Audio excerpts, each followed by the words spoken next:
नमस्कार, मी खडतर प्रवास यूट्यूब चॅनल तथा खडतर प्रवास या वर्तमानपत्राचा मुख्य संपादक। आज आपण धाराशिव जिल्ह्याच्या लोकसभा निवडणुकीचा आढावा घेऊन विधानसभेकडे आपण जाणार आहोत।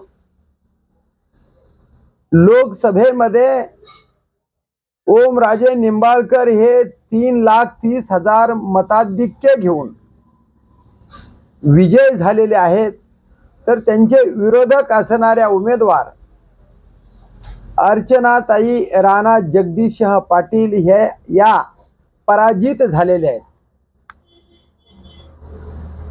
त्यानंतर लगेचच आता विधानसभेची निवडणूक लागण्याच्या मार्गावर आहे आणि विधानसभेच्या निवडणुका या आता जनता पुन्हा आपल्या ताब्यात घेणार आहेत। कारण इथं आता आमदार खासदार किंवा जुने नेते याचं काहीही चालणार नाही। याचं कारण असं आहे की लोकांना बेईमानी मान्य नाही। जे जे बेईमानी करतील त्या बेईमानाला जनता सबक शिकवल्याशिवाय राहणार नाही, अशी परिस्थिती सध्या धाराशिव जिल्ह्यामध्ये आहे। या धाराशिव जिल्ह्यामध्ये 4 आमदार आहेत। 4 आमदारापैकी 3 आमदार महायुतीचे आहेत, भाजप महायुती, आणि 1 आमदार महाविकास आघाडीचा आहे। उमरगा आणि लोहारा या तालुक्यातील ज्ञानराज चौगुले यांनी चक्क बाळासाहेब ठाकरे यांची मूळ शिवसेना या सेनेला बेईमानी करून एकनाथ शिंदे गटामध्ये ते गेलेले आहेत। यामुळे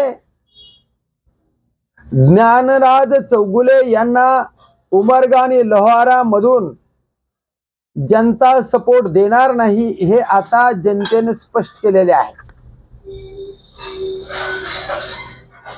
तुळजापूर तालुक्याचे आमदार राणा जगदीशसिंह पाटील यांच्याच पत्नी अर्चनाताई पाटील या 3,30,000 मतांनी पराजित झालेले आहेत। याचाच अर्थ असा की राणा जगदीशसिंह पाटलाला सुद्धा जनता स्वीकारणार नाही, हे अर्चनाताई पाटील यांच्या पराजयाच्या माध्यमातून दिसत आहे। भूम आणि परांडा या तालुक्यामधून तानाजी सावंतच्या विरोधात 81,000 मतदान गेलेलं आहे आणि ते सर्वची सर्व मतदान ओमराजे निंबाळकरच्या पदरात पडलेलं आहे। याचा अर्थ तानाजी सावंत यांना सुद्धा जनतेने नाकारले आहे। या 3 उमेदवाराला या विधानसभेमध्ये पराजय पत्करावा लागणार आहे, हे जनतेचं मत आहे। राहिले कैलास पाटील यांना महाविकास आघाडीचा जास्तीत जास्त पाठिंबा आणि त्यांचा प्रामाणिकपणा, त्यांना गुवाहाटीला नेत असताना ते मध्य भागातूनच पळून आले आणि आपल्या स्वाभिमानी पक्षामध्ये म्हणजे उद्धव बाळासाहेब ठाकरे यांच्या शिवसेनेमध्ये ते कायम राहिले। हा प्रामाणिकपणा जनतेने स्वीकारलेला आहे। कैलास दादा पाटील यांना लोकनेता म्हणून ओळखतात। तेही लोकांचा फोन आल्याबरोबर दुसऱ्याच रिंगला ते फोन उचलतात आणि जनतेचं मत जाणून घेतात। तात्काळ जनतेची मागणी पूर्ण करण्याचं कौशल्य त्यांच्याकडे असल्यामुळे कैलास पाटील यांचं शीट 100% विजय होण्याच्या मार्गावर आहे। हे जनतेने स्वीकारलेले उमेदवार आहेत। धाराशिव जिल्ह्यामधून भाजप महायुती हद्दपार होणार आहे असंच जनतेचं मत आहे। याचं कारण असं, जनतेला आपल्या बाजूने खेचण्यासाठी महाराष्ट्र सरकारने लाडकी बहीण योजना आणली। लाडकी बहीण योजना आणली हे आता आणली निवडणुका डोळ्यासमोर ठेवून। इकडे डिझेलचे भाव, पेट्रोलचे भाव, खाद्यतेलाचे भाव, शाळेच्या फीस महागड्या, सर्व गोष्टीमध्ये महागाई निर्माण केली महाराष्ट्रामध्ये। आणि मत घेण्यासाठी फक्त लाडकी बहीण योजना आणली। गॅसचा भाव 1100 रुपये जशाना तसाच आहे। कडधान्याचे भाव वाढलेले आहेत। जनतेला वेड्यात काढून आपला स्वार्थ साधण्याचं काम महाराष्ट्र सरकार, केंद्र सरकार करत आहे। भाजप सरकार थोडक्यातच वाचलंय आहे, म्हणजे जनतेनं नाकारलंय। आणि म्हणून दोघांच्या कुबड्या घेऊन हे सरकार केंद्रातलं सुद्धा तरलेलं आहे। काही कालांतराने हे सुद्धा सरकार मध्यंतरीच सत्तेतून पायउतार होणार आहे, अशाही बातम्या अधूनमधून येत आहेत।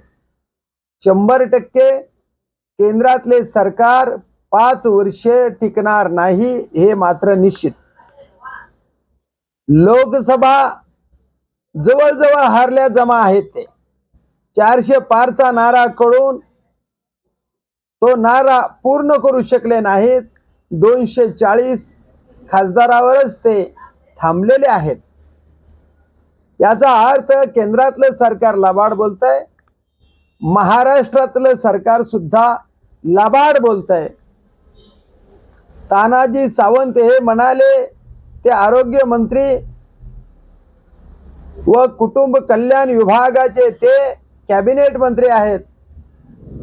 पूर्ण राज्यातले दवाखाने अत्यंत चांगल्या पद्धतीने केलेत असंही त्यांनी सांगितलं। पण कालच खडतर प्रवासने मागच्या 2 दिवसामध्ये बातमी दाखवली, धाराशिव सिव्हिल हॉस्पिटलमध्ये एकाच कॉटवर 2-2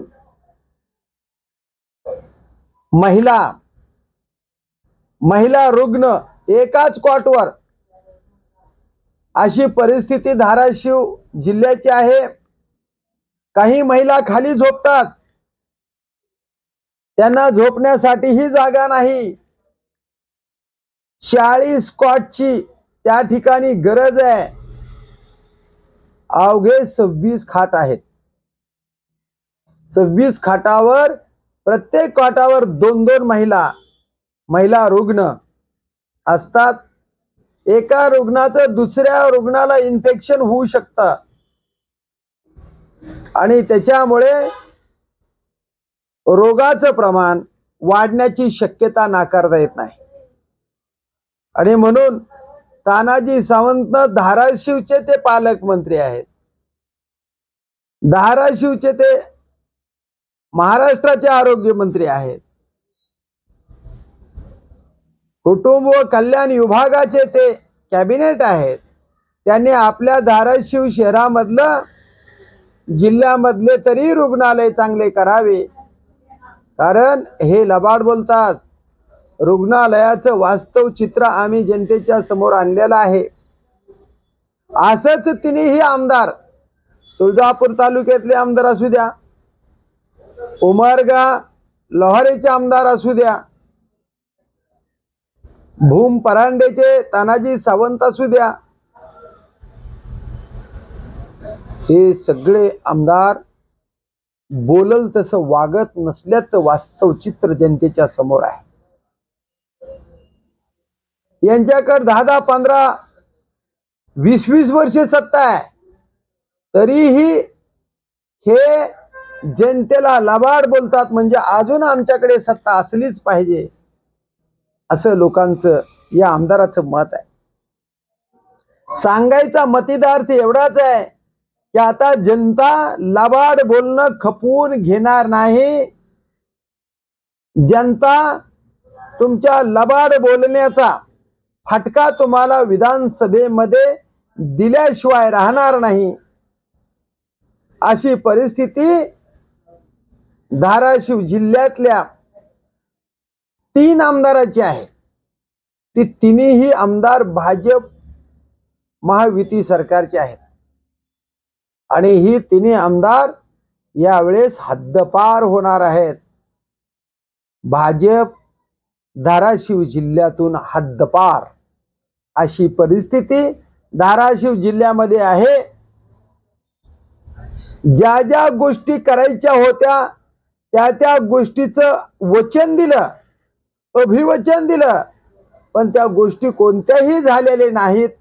त्याच्यामुळे जनता या आमदाराला नाकारल्याशिवाय राहणार नाही. हेच आज वास्तव सत्य आहे. थोड्याच दिवसात विधानसभेच्या निवडणुका लागणार आहेत.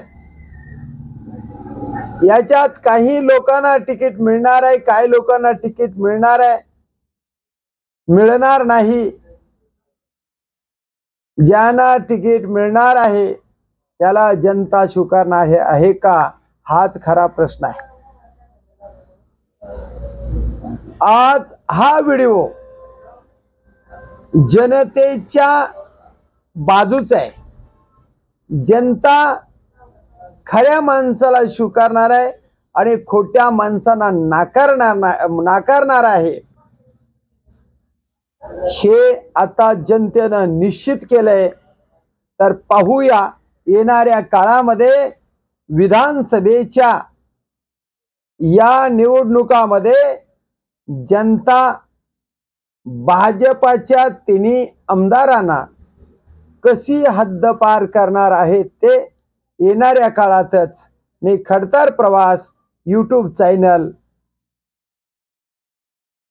मुख्य संपादक या चॅनलला सबस्क्राईब करा, शेअर करा, लाईक करा आणि असेच वेगवेगळे व्हिडिओ पाहण्यासाठी, समाजहिताचे व्हिडिओ पाहण्यासाठी या चॅनलला सबस्क्राईब करा. धन्यवाद धाराशिवकर, धन्यवाद उस्मानाबाद.